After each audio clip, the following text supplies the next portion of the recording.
வணக்கம். நான் தான் பிரபாகரன் பேசுகிறேன்.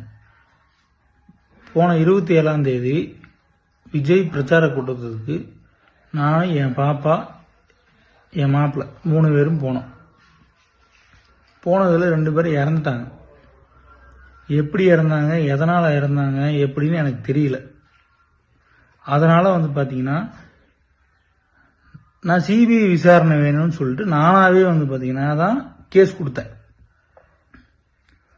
இப்போ நேற்று காலையில் பார்த்தீங்கன்னா டிஎம்கேலேருந்து எம் ரகுநாதன் சொல்லிட்டு ஒன்றிய செயலாளர் அவர் இந்த மாதிரி 20 லட்ச ரூபா பணம் தரோம், வேலை வாங்கி தரோம், அதை பண்ணுறோம் இதை பண்ணுறோம் அப்படின்னு சொல்லிட்டு எல்லாத்தையும் கேஸ் வாபஸ் வாங்க அப்படின்னு சொல்லிட்டாப்புல.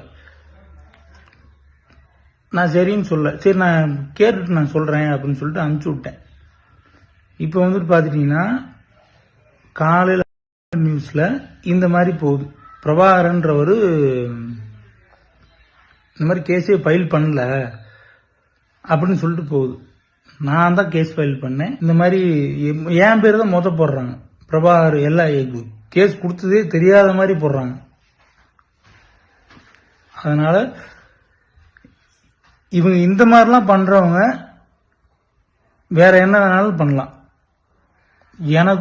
நானும் எங்க அம்மாவும் மட்டும்தான் இருக்கு இப்ப என் குடும்பத்தில். எனக்கும் எங்கள் அம்மாவுக்கும் உயிருக்கு உத்தரவாதம் வேணும். இவங்க இதெல்லாம் பண்ணுறவங்க என்ன வேணால் பண்ணுவாங்க. எனக்கு எங்கள் அம்மாவுக்கும் உயிருக்கு உத்தரவாதம் வேணும். அதுக்கு பார்த்தீங்கன்னா சுப்ரீம் கோர்ட்டு தான் உத்தரவு.